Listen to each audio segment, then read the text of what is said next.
అమ్మ ప్రేమ గొప్పతనం, అమ్మ త్యాగం గురించి ఈ సృష్టి ఉన్నంత వరకు అమ్మ ప్రేమకెవరు సాటి లేరు, ఇకపై రాలేరు అని చెప్పడానికే ఈ చిన్న కథ. వినేయండి ఫ్రెండ్స్. హాయ్ ఫ్రెండ్స్, ఈరోజు మీతో ఒక చిన్న కథ షేర్ చేసుకోవాలనుకుంటున్నాను. వినండి. మాతృదేవో భవ, పితృదేవో భవ, ఆచార్య దేవో భవ అని చిన్నప్పటి నుంచి మనకు మన పెద్దవాళ్ళు లేదంటే మన ఆచార్యులు, అదే మన గురువులైన టీచర్స్, సార్స్ మనకు నేర్పిస్తారు కదా. సో అలాగా ఈరోజు మాతృదేవో భవ అన్నారు కదా. సో అమ్మ గురించి ఒక చిన్న కథ చెప్తాను. అమ్మ గొప్పతనం అంటే ఏంటో చెప్తాను. చాలామందికి తెలుసు, కొంతమందికి తెలీదు. అమ్మ నాన్న విలువ తెలీదు, తెలియక వాళ్ళని చాలా బాధ పెడుతుంటారు. సో వాళ్ళ కోసం అంటే ఒక తల్లి ఎంత పెద్ద త్యాగం చేస్తుందో, ఎంత పెద్ద గొప్ప తల్లో, దేవుడి కన్నా ఎక్కువ తల్లి అనేసి ఈ కథ ద్వారా మీకు తెలుస్తుంది. ఓకేనా? ఓకే, కథ చెప్పేస్తాను, వినేసేయండి. ఒక ఊర్లో ఒక భార్య భర్త, వాళ్ళకు ఒక బాబు ఉండేవారు. బాబు చిన్నవాడు. వాళ్ళ హ్యాపీ లైఫ్ బాగా రన్ చేస్తున్నారు. కొన్ని రోజులకి ఏమైంది, అప్పటి వరకు ఆమె కష్టం అంటే ఏంటో తెలీదు. సడన్గా తన హస్బెండ్కి యాక్సిడెంట్ అయింది. యాక్సిడెంట్ అయితే ఆయనకి కాళ్ళు చేతులు పడిపోయి బెడ్డెడ్ మనిషి అనమాట. అంటే మంచానే ఉండడం అనమాట. ఆయన ఇంకా నడవలేడు, చేయలేడు. అన్నీ పెట్టుపైన తినడం, తాగడం అనేసి ఆయన అలా బాగున్న లైఫ్లో సడన్గా తనకి యాక్సిడెంట్ అయితే తను ఇంట్లో వాళ్ళని పోషించేది తన హస్బెండే. అలాంటి తను కాళ్ళు చేతులు పడిపోయి యాక్సిడెంట్ పడిపోయింటే ఇంకెవరు పోషించేది? బాబు చూస్తే చిన్నపిల్లడు. అప్పుడేమైంది, నేనే కదా నా హస్బెండ్ని, నా పిల్లల్ని చూసుకోవాల్సిందే అనేసి ఆమె ఏం చదువుకోలేదన్నమాట. ఇళ్ళల్లో పనులకు వెళ్ళడము, వంట మనిషిగా వెళ్ళడము, పెళ్ళిళ్ళల్లో వంటలు చేయడము, అలాగనే గోడలు కట్టే పనికి వెళ్ళడము, ఇటుకలు మోయడము, కూలి పనులకు వెళ్ళడము, సేలలో పనికి వెళ్ళడం, ఇలా ఏ పని దొరికితే ఆ పని చేసుకుంటూ ఇంట్లో బాబుని చదివిస్తూ హస్బెండ్కి కావాల్సిన మాత్రలు కానీ హాస్పిటల్కి చూపించడం కానీ అలా చేసుకుంటూ ఉండేది. అంత కష్టం వచ్చినా కూడా బాబుకు చదివించాలి, తను మంచి ప్రయోజకుని చేయాలని తల్లి. ఇంకా అంటే ఆ సిచ్యువేషన్, ఆర్థిక సమస్య ఉంటాయి కదా చాలామందికి. తను అలా కష్టం చేస్తూ హస్బెండ్ చూసుకుంటూ బాబుని బాగా చదివించేసి బాబు పెద్దవాడైపోయాడు, మంచి ప్రాజెక్ట్ అయ్యాడు, మంచి కంపెనీలో మంచి జాబ్ వచ్చింది, సెటిల్ అయ్యారు. అప్పటి వరకు చిన్నప్పటి నుంచి తన తల్లి కష్టం చూశాడు, తన తండ్రి కష్టం చూశాడు, తన తండ్రి మంచాన ఉండి తన బాధ చూశాడు, తల్లి కష్టం చూశాడు. అప్పటి వరకు ఇంకా బాబు జాబ్ చేస్తున్నాడు. ఇంకా దాని తర్వాత తనకి పెళ్లి వయసు వచ్చింది, పెళ్లి చేయాలనేసి మంచి సంబంధం చూసి పెళ్లి చేశారు. పెళ్లి చేసిన తర్వాత ఇంట్లోకి వచ్చింది కదా కోడలు. ఇంకా అమ్మ నాన్ననే ఇంట్లోనే ఉన్నారు వాళ్ళు. అంతవరకు కొడుకు చూసుకునేవాడు. పెళ్ళి కాకున్నంత వరకు తల్లిదండ్రులు, ఇంకా నాకు జాబ్ వచ్చిందమ్మా, మీరు ఇంట్లోనే ఉండండి, నేను చూసుకుంటాను, నువ్వేం పనికి వెళ్ళొద్దమ్మా అని చెప్పాడు కొడుకు. అప్పటి నుంచి తను ఇంట్లోనే ఉంది. జాబ్ చేసిన 1 ఇయర్కే బాబుకు పెళ్ళి చేశారు. ఇంకా తన ఇంటికి వచ్చింది. ఇంకా తెలిసిందే కదా, అత్త గొడవలకి చిన్న చిన్న గొడవలు వస్తూనే ఉంటాయి. ఇంకా దాని తర్వాత ఏమని స్టార్ట్ అయ్యాయి, ఒకరోజు అత్త మామ కూర్చొని, మామ మంచాన్ని ఉంటే మామకు కాలు బిసుకుతా, అంటే వాళ్ళ అమ్మ నాన్న కూర్చొని కాలు బిసుకుతా టీవీ చూస్తూ ఉన్నారు. కోడలు ఇంట్లో వంట చేస్తూ ఆమెకి చిన్నగా తెగింది. అది వీళ్ళు గమనించలేదు. ఇంకా దాని తర్వాత కొడుకు వచ్చేస్తేనే ఈమె ఏడుస్తూ ఉంది. కోడలు, ఎందుకు ఏడుస్తున్నావు అనేసి అని అడిగాడు హస్బెండ్ తన భార్యని. ఏం లేదు, చేయి తెగింది అనేసి అంటే, టీవీ ఆఫ్ చేసి, నా భార్యకి చేయి తెగినా కూడా అట్లనే పనులు చేపిస్తున్నావు, నువ్వు చేసేది లేదా, ఏం చేస్తున్నావు, పనికి పోలేదు, ఏం పోలేదు కదా, ఇంట్లోనే ఉన్నావు, పని చేయొచ్చు కదా అనేసి అన్నాడంట. లేదు నాయనా, నేను గమనించలేదు అని అంటే కూడా, నీకు అంతేలే, నీకు ఎందుకు గమనిస్తావు, నీ కూతురు అయితే కదా నీకు అట్లా అనేసి అన్నాడంట.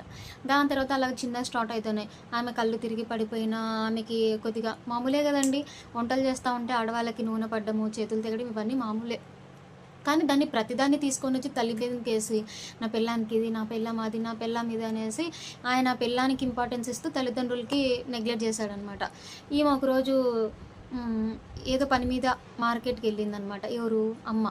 వాళ్ళ మామ మంచాన ఉన్నాడు. నీళ్ళు ఇయ్యమ్మా అంటే కూడా వాటర్ ఏం విసిగిస్తుంటారో, ఏం చేస్తుంటారో అని కసిరించుకొని నీళ్ళు ఇవ్వడం, అలా ఇలా చేసింది. ఇంకా ఇవన్నీ ఇలా జరుగుతూ ఉంటే ఆమె ఒకరోజు కళ్ళు తిరిగి పడిపోతే, నా పిల్లం కళ్ళు తిరిగి పడిపోయింది. నా పిల్లాడిని హాస్పిటల్‌కి తీసుకుని ఏం కాలేదులే అన్న పని చేయడం అలసట వల్ల అలా అయిపోయి ఉంటది. ఎప్పుడు తెలీదు కదా! కొత్తగా కదా! అంటే కొత్తగా పెళ్ళయింది కదా! అందుకని అంటే, నా పిల్లానికి కళ్ళు తిరిగి పడిపోయిందంటే అలా అంటావా? అది నీ కూతురైతే అంటావా? అని ప్రతిసారి నీ కూతురైతే అంటావా? నీ కూతురైతే అంటావా? తనని మనసులో బాధ పెడుతూనే ఉన్నాడు. సరే అని తన హాస్పిటల్‌కి తీసుకొనొచ్చా. అలా చిన్నగా స్టార్ట్ అయింది. స్టార్ట్ అయ్యాక ఈమె ఈ అత్తని నేనెందుకు చూసుకోవాలా? ఈ మామని నేనెందుకు చూసుకోవాలా? నేను పక్కకెళ్ళిపోవాలా అనేసి వాళ్ళ హస్బెండ్‌కి నేను మీ పక్కనకొస్తేనే ఉంటాను. లేదంటే ఇక్కడ ఉండను అనేసి అనింది. సరే నా భార్య నాకు ముఖ్యము. వీళ్ళిక్కడ ఉంటారులే. మా అమ్మ చిన్నప్పటి నుంచే చూసుకునేది కదా! నాన్న అమ్మని చూసుకుంటది. నేను నా భార్యని తీసుకొని పోదాం అనేసి వాళ్ళ అమ్మ, నాన్నకి మేము వెళ్ళిపోతున్నాం. మేము ఉండము. మీకు కావాల్సినటన్ని నేను చేస్తాను. నేను వెళ్ళిపోతాను అనేసి అన్నా. "ఏం నాన్న ఎందుకు నాన్న కావాలంటే ఇంట్లో పని నేను చేస్తాను నాన్న. కోడల్ని ఊరికనే కూర్చోమను. బయటికెళ్ళొద్దు నాన్న" అది ఇది అనేసి అన్నాను. లేదనేసి వెళ్ళింది. ఇంకా సరే ఇంక పోతా ఉంటే కొడుకు చూసుకోవడం మానేసినాడు. తల్లి చాలా ఇబ్బందులు పడుతుంది. ఇంక ఇట్లా కాదనేసి తను మళ్ళీ పనికెళ్ళడం స్టార్ట్ చేసింది. ఇంట్లోకి తినేకి కానీ, వాళ్ళ మాత్రలకు కానీ, వాళ్ళ మందులు కనీస ఖర్చులకు కూడా ఇయ్యకోకుండా చేస్తూ ఉన్నాడు. సరే ఇట్లా కాదని మళ్ళీ తను పనికి పోవడం స్టార్ట్ అయింది. ఇంక ఇలా స్టార్ట్ అయినాక కొన్ని రోజులకి ఏమైంది, తన వైఫ్‌కి హెల్త్ బాలేకోకుండా అయింది. హెల్త్ బాలేకోకుండా అయితే సడన్‌గా హాస్పిటల్‌కి తీసుకొని వెళ్తే ఇలా తనకి కిడ్నీ ప్రాబ్లమ్ వచ్చేసింది. 2 కిడ్నీలు పాడయ్యాయి. ఒక కిడ్నీ చేసుకోవాలి. ఒక కిడ్నీ పాడైనా ఇంకో కిడ్నీ ఉంటుంది, వర్క్ చేస్తుందిలే అనుకోవచ్చు. కానీ 2 కిడ్నీలు పోయినాయి. కంపల్సరీ కిడ్నీ ట్రాన్స్‌లేషన్ జరగాలి అనేసి అంటారు. అన్నాక ఇంకా అంతకుముందు ఒకరోజు హెల్త్ చెకప్ అని ఫ్యామిలీ మొత్తం హెల్త్ చెకప్ చేసినప్పుడు తల్లి బ్లడ్ గ్రూపు, భార్య బ్లడ్ గ్రూపు ఒకటే అని తెలిసింది.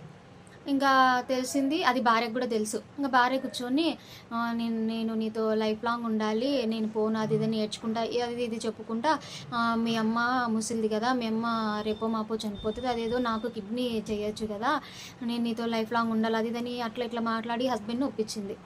తను అవును కదా, మా అమ్మ రేపో మాపో పోతుంది, నువ్వైతేనే నాతో లైఫ్ లాంగ్ ఉండదు, మా అమ్మ ఉంటుంది నాతో అనేసి ఈయన మళ్ళీ ఏమని మాట్లాడుకున్నారు, నాకని చెప్తే మీ అమ్మ అయ్యేదు, నాకు మేము గొడవలు కదా, నీకని చెప్పండి, మీకని చెప్పేసి నాకు కిడ్నీ ఇచ్చేలాగా చేయండి అనేసి అంటే ఆయనకు ప్రాణం బాలేనట్టు చేసినట్టు ఇంట్లోకి అమ్మ దగ్గరికి వచ్చి క్షమించండి అమ్మ అని ఇద్దరు మేము ఇక్కడే ఉంటామనేసి అత్త దగ్గరికి వచ్చేసి ఆ కోడలు మామతో అత్తతో బాగుండి ఇట్లా మీ కొడుక్కి కిడ్నీ ప్రాబ్లం వచ్చింది, మీ కొడుకు కిడ్నీ ప్రాబ్లం సాల్వ్ చేయకపోతే కిడ్నీ ఇవ్వకపోతే మీ కొడుకు చనిపోతాడు అది ఇది అనేసి అనింది. నా కొడుకు అట్లా జరగకూడదు అది ఇది అనేసి పద నాన్న నేను ఇస్తాను అనేసి హాస్పిటల్కి వెళ్ళారు. హాస్పిటల్కి వెళ్ళి అన్ని చెకప్ అన్నీ చేసిన తర్వాత ఈమె ఆరోగ్య పరిస్థితి బాగలేదు, ఈమెకి చిన్నప్పటి ఈమెకి కిడ్నీ ఇస్తే చనిపోయే రీజన్స్ కూడా ఉన్నాయి, చనిపోవచ్చు కూడా, ఏజ్ ఎక్కువ ఉంది అనేసి అంటే ఆమె ఉండి వాళ్ళ కొడుకు ఉండి ఏం కాదు మా అమ్మ రేపో మాపో చనిపోతుంది కానీ కోడలును కొడుకు ఇద్దరు ఏం కాదు ఇవ్వండి అని అంటే తల్లి కూడా ఏం కాదు నా కొడుకు ప్రాణాలే నాకు ముఖ్యం, నేను ఇస్తానని ఆమె ఒప్పుకుంది. ఆమె ఒప్పుకున్న తర్వాత ఇంకా అన్నీ అయిపోయినాయి. ఇంకా భర్త దగ్గర కూర్చోయింది, భర్తతో మాట్లాడింది, చేసింది. తర్వాత కిడ్నీ ట్రాన్స్లేషన్ చేయాలనేసి వెళ్ళేటప్పుడు నువ్వు నా కోడలు మీ నాన్న జాగ్రత్త, మీ నాన్నని బాగా చూసుకోనానా, నాకు ఇంకేమీ వద్దు, నువ్వు బాగుండు, మీ నాన్న కూడా బాగా చూసుకో అని ఆపరేషన్ థియేటర్కి వెళ్ళారు. ఆపరేషన్ థియేటర్కి వెళ్ళి ఇంకా కిడ్నీ ట్రాన్స్లేషన్ చేసిన తర్వాత తను చనిపోయింది. అమ్మ చనిపోయిన తర్వాత ఇంక ఈ భార్య కిడ్నీ ట్రాన్స్లేషన్ అయినాక ఇంటికి వచ్చారు. వాళ్ళ అమ్మ బీరువాలో ఒక చీటీ చూస్తాడు. ఆ చీటీ చూస్తే ఒకరోజు చదువుతాడు. అంటే ఆమె చనిపోయిన ఒక 10 రోజుల కల చీటీ చూస్తే నాన్న ఎలా ఉన్నా నాకు తెలుసు నాన్న, ఆ కిడ్నీ నీకు కాదు నా కోడలు కానీ, నా కోడలు ఎప్పుడైతే మన ఇంటికి వచ్చిందో నా కూతురుగా భావించాను, తనకి హెల్త్ బాగలేదని నాకు ముందే తెలుసు, నా కిడ్నీ తనకి యూస్ అవుతుంది అనేసి నాకు ముందే తెలుసు, నీకని కాదని తెలుసు, అయినా కూడా నేను ఒప్పుకున్నాను. ఎందుకంటే నా కోడలు నా కూతురు నాన్న, నువ్వు వేరు తను వేరు కాదు, నాకు కూతురున్నా అతనే, కోడలైనా తనే, అందుకే ఒప్పుకున్నాను నా కోడలికి నీ కిడ్నీ ఇవ్వాలనేసి, నా కోడలు నీతో లైఫ్ లాంగ్ సంతోషంగా ఉండాలని నాన్న నాకు తెలుసు నాన్న, మీ నాన్నని జాగ్రత్తగా చూసుకో, నాకు ఇంకేం వద్దు నాన్న అనేసి నీకన్నా నీ భార్య కన్నా నాకు ఎవ్వరు లేరు, మీరిద్దరూ ఒకటే నాకు అనేసి అనింది. అంటేనే కళ్ళల్లో నీళ్ళు తిరిగాయి కొడుకుకి. కోడలికి కళ్ళు తిరిగి అమ్మా అమ్మా అమ్మ అని ఫోటో దగ్గరికి పోయి ఏడుస్తున్నాడు. ఎంత ఏడ్చినా ఏం చేసినా నన్ను క్షమించమ్మా, నేను తప్పు చేశాను, చిన్నప్పటి నుంచి నన్ను కష్టాలు పడి పెంచావు, దాని తర్వాత నేను చూసుకోవాల్సింది పోనిచ్చి నేను ఇంత బాధ పెట్టాను, నువ్వు నీ కోడలని తెలిసి కూడా నువ్వు కిడ్నీ ఇచ్చేసావు, నాకని చెప్పి ఇచ్చావు అనుకున్నా, నన్ను క్షమించమ్మా, ఒక్కసారి రమ్మా అని తన ఫోటో పట్టుకొని ఏడుస్తున్నాడు. అంత అయిపోయినాక ఏడ్చేం లాభం అండి. కదా. ఉన్నప్పుడు వాళ్ళ వాల్యూ తెలియదు. క్షమించు నాన్న అనేసి తండ్రిని అనేసి అంటే ఒక 5 నెలలకో 3 నెలలకో తండ్రి కూడా చనిపోయాడు. వాళ్ళ తండ్రి చనిపోయి, తల్లి చనిపోయి, తను కుళ్ళి కుళ్ళి కుళ్ళి ఏడుస్తున్నాడు, నన్ను క్షమించండి, తనకి ఇంకా క్షమాపణ దొరకలేదు. తనకి క్షమాపణ దొరకలేదు. ఆ మనసులో అది పెట్టుకొని నేనే మా అమ్మని చంపుకున్నా, నేనే మా నాన్నని చంపుకున్నా అనేసి ఆ భీతితో తను చాలా ఏడ్చి ఏడ్చి ఏడ్చి చాలా బాధపడి, ఎంత బాధపడినా ఎంత ఏడ్చినా తిరిగి తల్లిదండ్రులు అయితే రారు కదా. అలా ఏడ్చి ఏడ్చి తనకు క్షమాపణ దొరక్క, ఏం చేయాలో తెలియక ఏడ్చి ఏడ్చి ఏడ్చి జీవితాంతం తను చనిపోయే వరకు తన తల్లిదండ్రులను బాధ పెట్టినాను, తన తల్లిదండ్రులని వేధించినాను, మా అమ్మ మా నాన్నని చాలా బాధ పెట్టినానని తన జీవితాంతం చనిపోయే వరకు అనుకుంటారు. సో మీకు ఏమర్థమైంది? తల్లి పిల్లల కోసం తన ప్రాణాల సైతం ఇచ్చేస్తుంది, కానీ కొడుకు కోసం ఇస్తుందని లేదు ఇక్కడ. తన కోడల్ని కూడా, అంటే తనకి ఇంటికి వచ్చిన కోడల్ని కూడా తన కూతురుగా భావిస్తుంది. ఇంట్లో చిన్న చిన్న సమస్యలు రావచ్చు, దాన్ని మనం అర్థం చేసుకొని దానికి అర్థమయ్యేలా చెప్పి దానికి సార్ట్అవుట్ చేసుకోవాలి, కానీ ఇంట్లో వదిలేసి వెళ్ళిపోయి తర్వాత వాళ్ళని ఇంకొకటి తను చనిపోతుంది అని తెలిసి కూడా తన కిడ్నీ తన భార్యకి ఇప్పించి, ఇంత తప్పు కదా. కాబట్టి తల్లిదండ్రులు ఉన్నప్పుడే వాళ్ళ వాల్యూ తెలుసుకొని వాళ్ళని జాగ్రత్తగా చూసుకోండి. వాళ్ళు లేనప్పుడు మీరు ఎంత ఏడ్చినా ఏం లాభం లేదు. అందుకే అనేది మా దేవుడు అన్ని చోట్ల ఉండక అమ్మ నాన్న రూపంలో మనకి ఉంచాడు. సో దయచేసి ఫ్రెండ్స్, అమ్మ నాన్న ఉన్న వాళ్ళు మాత్రం అమ్మ నాన్నని చూసుకోండి ప్లీజ్. చిన్న చిన్న గొడవలు మామూలే, దానికోసం మీరు పక్కకి వెళ్ళిపోతా అనడం, వాళ్ళకి మైండ్ టార్చర్ పెట్టడం, చాలా కష్టపడి మనల్ని పెంచింటారు. అలాంటప్పుడు వాళ్ళు ఏమీ కోరుకోరు, బాగున్నారా, తిన్నారా, వాళ్ళని హాస్పిటల్కి పిలుచుకొని వెళ్ళి చూపించుకొచ్చుకురావడము, వాళ్ళతో కలిసి భోంచేయడం, వాళ్ళతో కలిసి టైం స్పెండ్ చేయడం, వాళ్ళకి ఇష్టమైన ఫుడ్ వండడము. ఆ అమ్మాయిని కూడా ఆ అమ్మాయి వాళ్ళ అమ్మ నాన్న అనుకుంటే ఆటోమేటిక్గా అత్త కూడా తనని కూతురు అనుకుంటుంది. అది ఇద్దరి మధ్య ఉంటుంది. అలాగని నాకు నా పెళ్ళాన్మే ముఖ్యము, వీళ్ళేమైతే ఏమి అనుకుంటే లాస్ట్కు ఇలా జరుగుతుంది. సో ఫ్రెండ్స్, దయచేసి చెప్తున్నాను, అమ్మ నాన్న ఉన్న వాళ్ళని జాగ్రత్తగా చూసుకోండి. వాళ్ళని వదిలేయద్దండి ఒంటరిగా ఓల్డేజ్ హోమ్లో వదిలేయడము, లేదా ఇంట్లో మీరు బయటకు వెళ్ళిపోవడము, వాళ్ళ బతుకులు వాళ్ళు బతకనీళ్ళు అనడం, ఇవన్నీ చేయొద్దండి. దయచేసి చెప్తున్నా, అమ్మ నాన్నని మాత్రం జాగ్రత్తగా చూసుకోండి ప్లీజ్. ఓకేనా? ఓకే, ఎలా అనిపించింది కథ? మీకు నచ్చితే కామెంట్, లైక్ ఇచ్చేసేయండి. అమ్మ గురించి ఒక 2 మాటల్లో రాయండి.